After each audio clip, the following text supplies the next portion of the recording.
चलिए, अभी तक हम लोग क्या देखे, एक साधारण स्तर पे चीजों को हम लोगों ने देखा। किन किन चीजों को देखा? पहला चीज क्या था कि हम लोग देखे कि महाद्वीपीय विस्थापन सिद्धांत किसने दिया, पहला चीज देखे। दूसरा चीज क्या देखे? कब दिया। पहला किसने दिया, दूसरा कब दिया। ठीक है, ये हो गया। अब तीसरा क्यों दिया, ये भी हम जान गए। क्यों दिया भाई, ये हम बता चुके हैं। 1912 में दिया, अल्फ्रेड वेगनर ने दिया। कहां के थे? जर्मनी के थे। और क्यों दिया? ये एक जलवायु वैज्ञानिक थे। ये जब जलवायु पर रिसर्च कर रहे थे तो इनको पता चला, इनको ऐसा लगा कि जितने भी महाद्वीप हैं उन सारे महाद्वीपों पर कहीं ना कहीं हिम आच्छादित क्षेत्रों के क्या रहे हैं, अवशेष रहे हैं। और इसी बात को ढूंढने के लिए, इसी बात को जब उन्होंने देखा तो उनको लगा कि ऐसा हो सकता है कि जो आज विषुवत रेखा पर, आपको पता है विषुवत रेखा पर गर्मी पड़ती है यार, भयंकर गर्मी पड़ती है, पता है ना। ऐसे तो आजकल हम लोग कर्क रेखा पे हैं, फिर भी गर्मी के बहुत काफी शिकार हो गए हैं। ठीक है, क्योंकि हम लोग अभी कर्क रेखा पर सूर्य चमकेगा, पता है ना आप लोगों को। कब चमकेगा? कर्क रेखा पर सूर्य सीधा कब चमकेगा, कोई बताएगा क्या? जल्दी से। वेरी गुड, लड़का सब पढ़ रहा है। अब देखिए, एक बात बता रहे हैं, तो 21 जून को चमकेगा भाई, लेकिन अभी कर्क रेखा के आसपास है, इसीलिए हम लोग को गर्मी ज्यादा लग रहा है। ठीक है, अब ऐसे विषुवत रेखा पर सालों भर गर्मी पड़ती है, और लेकिन फिर भी उनको ये लगा कि यार जो ध्रुवों पर है, जो मान लेते हैं ध्रुवों पर है, वो तो ठीक है, हिम आच्छादित है, कोई दिक्कत नहीं है। लेकिन जो विषुवत रेखा पर है वहां पर वैसा लगना कि वहां कभी हिम आच्छादित क्षेत्र रहा हो। इसका मतलब यह हो सकता है कि एक समय ऐसा होगा कि सारे जो महाद्वीप है ना, वो सब एक जगह रहे होंगे। अब देखिए, इसी आधार पर उन्होंने महाद्वीपीय विस्थापन सिद्धांत दिया। अब उन्होंने कहा क्या, सुन लीजिए। उन्होंने जो बात कही थी वही मैं बता रहा हूं। ठीक है, ऐसे हमारे कान में आकर नहीं कहे थे, लेकिन फिर भी गलती होगा तो हम कुछ नहीं जानते हैं। उन्होंने जो कहा था वही मैं बता रहा हूं।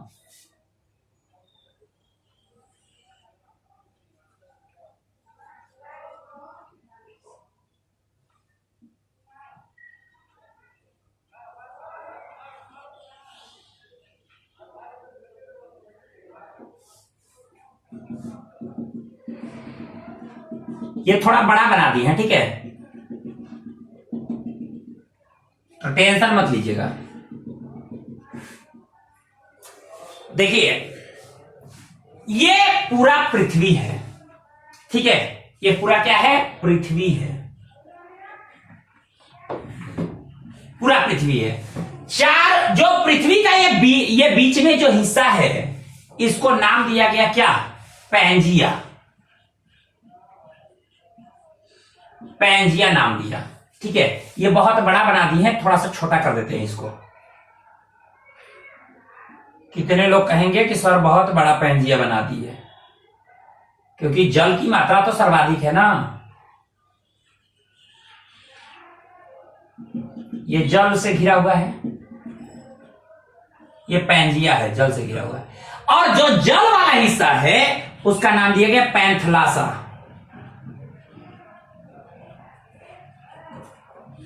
पैंथलासा।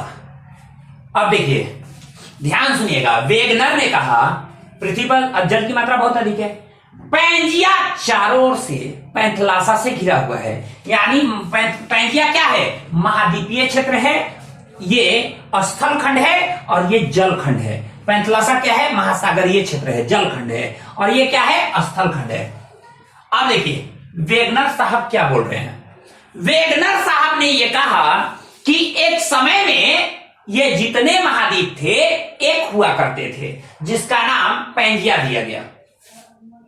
ठीक है, इस पैंजिया का उत्तरी हिस्सा, इस पैंजिया का उत्तरी हिस्सा स्पेंजिया का उत्तरी हिस्सा कहलाया अंगारा लैंड, इसको अंगारा लैंड कहा गया। ध्यान सुनिएगा। और इस स्पेंजिया का दक्षिणी हिस्सा, जो दक्षिणी हिस्सा था, उसको कहा गया क्या? गोंडवाना लैंड। गोंडवाना लैंड कहा गया। एक कहा गया अंगारा लैंड और दूसरे को कहा गया गोंडवाना लैंड। इसको हम लारेशिया भी बोलते हैं। अंगारा लैंड को लारेशिया भी बोलते हैं। क्या बोलते हैं? लारेशिया। लारेशिया भी बोलते हैं इसको। लारेशिया या अंगारा लैंड, और इसको कहा गया गोंडवाना लैंड। ठीक है, दक्षिणी हिस्से को। अब देखिए क्या हुआ कि उन्होंने कहा किसी कारणवश, एक बात आप सोचिए, आपको पता है पृथ्वी अगर गोल है, पृथ्वी अगर गोल है तो सबसे अधिक गुरुत्वीय बल सबसे अधिक पृथ्वी के किस हिस्से पर लगता है? पता है आपको?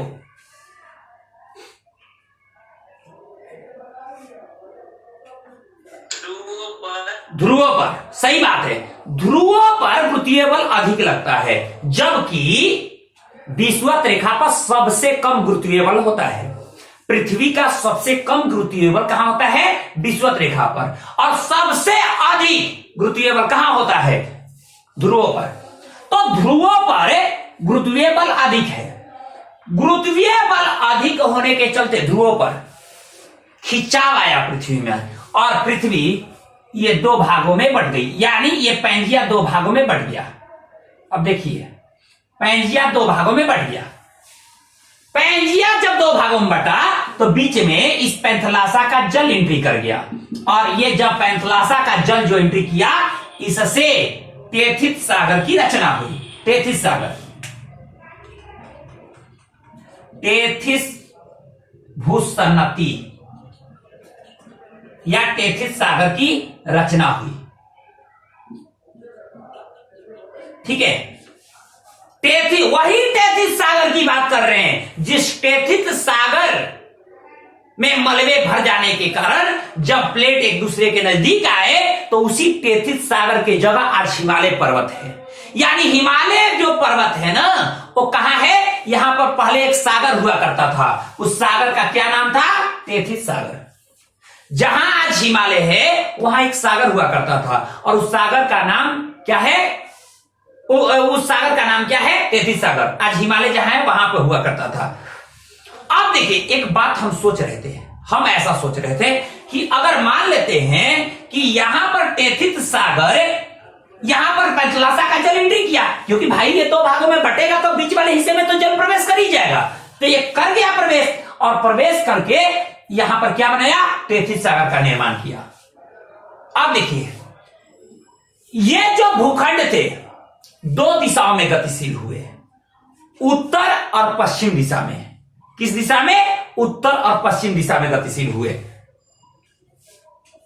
यानी ये उत्तर की ओर गतिशील हुए और पश्चिम की ओर। तो पश्चिमी हिस्सा कौन है भाई? तो पश्चिमी हिस्सा ये है ना, ये आएगा ना पश्चिमी हिस्सा। तो उत्तर और पश्चिम की ओर गतिशील हुए, इस बात को ध्यान रखिएगा। एक मिनट।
अब देखिए मैंने क्या बताया कि ये दोनों भाग जो टूटे, पैंजिया जब टूटा, पैंजिया जब दो भागों में विभाजित हुआ तो ये पैंजिया का उत्तरी हिस्सा जिसको क्या कहते हैं अंगारा लैंड, दक्षिणी हिस्सा क्या कहते हैं गोंडवाना लैंड। उत्तरी हिस्सा मतलब ये और दक्षिणी हिस्सा मतलब ये दोनों जो है ये पैंजिया का हिस्सा ये उत्तर एवं पश्चिम दिशा की ओर गतिशील हुए।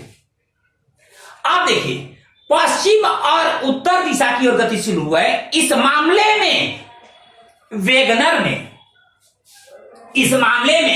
ने क्या तर्क दिया, सुनिए वेगनर क्या कहते हैं। वेगनर ने कहा कि जो उत्तर दिशा की ओर गतिशील हुआ, ये पैंजिया उत्तर दिशा की ओर गतिशील हुआ तो इसका कारण था गुरुत्वीय बल और प्लवनशीलता। पृथ्वी के गुरुत्वीय बल को उन्होंने बताया कि इसके कारण पैंजिया उत्तर की ओर गतिशील हुआ। अब देखिए पहला बात, उत्तर की ओर गतिशीलता का कारण क्या बताया, गुरुत्वीय बल, यानी गुरुत्वीय बल के कारण पृथ्वी उत्तर दिशा की ओर गतिशील हुआ, यह तर्क दिया। दूसरा तर्क सुनिएगा। दूसरा तर्क उन्होंने यह दिया कि पृथ्वी पश्चिम की ओर भी गतिशील हुई, तो पश्चिम की ओर गतिशीलता का कारण उन्होंने बताया कि पृथ्वी पश्चिम से पूरा घूम रही है, तो पश्चिम से यानी एंटी क्लॉकवाइज घूम रही है, पश्चिम से पूरा घूम रही है। तो इस स्थिति में क्या हुआ कि चंद्रमा के आकर्षण बल के चलते यह पश्चिम दिशा की ओर गतिशील है। अब सोचिए अगर पृथ्वी को अगर खींचना हो तो चंद्रमा की जो आकर्षण शक्ति है ना, जो चंद्रमा का जो आकर्षण शक्ति है वो खींच नहीं सकता है, हमको सही नहीं लगता है, क्योंकि चंद्रमा का जितना आकर्षण शक्ति है अगर पृथ्वी को खींचना हो तो इतना याद रखिएगा लगभग 90 अरब गुना। अभी जितना चंद्रमा का आकर्षण शक्ति है उसका 90 अरब गुना अधिक आकर्षण बल की आवश्यकता होगी। और जब अगर उतना रहता चंद्रमा का आकर्षण बल तो अब तक पृथ्वी के कई सारे टुकड़े बिखर गए होते, पूरी तरह से अपने आकर्षण बल में जकड़ कर रख दिया होता। पृथ्वी की परिभ्रमण जो गति है वो रुक जाती, उतना शक्ति लगा देना तो पृथ्वी की परिभ्रमण गति ही रुक जाएगी। तो सोचिए, एक बात आप सोचिए, तो हमको यह सही नहीं लगता, हम इसके नकारात्मक पक्ष में ले सकते हैं। जो उन्होंने बताया कि सूर्य जो पृथ्वी है वो उत्तर दिशा की ओर गतिशील हुई, वो उसके गुरुत्वीय बल के कारण पृथ्वी के पश्चिम दिशा की ओर गतिशील होना, उन्होंने बताया क्या, चंद्रमा की आकर्षण शक्ति। पृथ्वी अपने अक्ष पर पश्चिम से पूरा घूम रही है, ऐसी स्थिति में चंद्रमा का आकर्षण बल इसको खींच रहा है और खींचने के चलते ये पश्चिम दिशा की ओर गतिशील हुई है। गतिशील यहां कह रहे हैं तो ये मत सोचिए खूब स्पीड में चल रहा है, ये रेलगाड़ी नहीं है कि पृथ्वी के जो ये भाग है ना बहुत तेजी से गति नहीं कर रहे हैं, तेजी से गतिशील नहीं है उत्तर पश्चिम दिशा में, इतना तेजी से गतिशील नहीं है कि आप रेलगाड़ी समझिए कि रेलगाड़ी कैसे चल रहा है 140 के स्पीड में, 140 किलोमीटर प्रति घंटा के स्पीड में, पता चलेगा कहां जाएंगे हम लोग यार। आप सोचो तो ऐसे गतिशील होगा जी, नहीं ना, ये गतिशील होंगे साल में पता चलेगा 1 सेंटीमीटर खिसक गया, ठीक है, 2 सेंटीमीटर खिसक गया साल में, ऐसी स्थितियां होगी। तो ये हम कह रहे हैं, आप ये मत सोचिएगा कि बहुत तेजी से गति कर रही है। जो वेगनर ने कहा कि जो पैंजिया का हिस्सा जो अंगारा लैंड और गोंडवाना लैंड है वो उत्तर और पश्चिम दिशा की ओर गतिशील हुए। उत्तर और पश्चिम दिशा की ओर गतिशील होने का उन्होंने क्या कारण बताया, उत्तर दिशा की ओर गतिशील हुए पृथ्वी के गुरुत्वीय बल के कारण और पश्चिम दिशा की ओर गतिशील हुए चंद्रमा के आकर्षण बल के कारण। लेकिन हमको लगा कि जो पश्चिम दिशा की ओर उन्होंने गतिशीलता को जो बताया ना कि चंद्रमा के गुरुत्वीय बल कारण, वो सही हमको नहीं लगा, ठीक है, उसको नकारात्मक पक्ष में हम लोग ले लेंगे। दूसरी बात, एक बात और हम सोचे कि इसी क्रम में चंद्रमा के आकर्षण बल को ही बताया गया कि ये आगे चलकर ये टूटा भी, कई भागों में ये बिखरते चले गए। आज जो इंडिया है, ऑस्ट्रेलिया है, अफ्रीका है, उसके बाद उत्तरी अमेरिका, ये सब गोंडवाना लैंड के हिस्से हैं। गोंडवाना लैंड का कौन कौन हिस्सा है? आपको ऑस्ट्रेलिया हो गया, इंडिया हो गया, प्रायद्वीपीय जो भारत है, उसके बाद अफ्रीका हो गया और उत्तरी अमेरिका, दक्षिणी अमेरिका, उत्तरी अमेरिका, यूरोप का कुछ हिस्सा, उधर यूरोप का सब हिस्सा, चीन, ये सब किस हिस्से में आ जाते हैं? ये सब आ जाते हैं अंगारा लैंड में। ये अंगारा लैंड के हिस्से हैं, यानी उत्तरी जो पैंजिया का उत्तरी हिस्सा था उसके हिस्से हैं।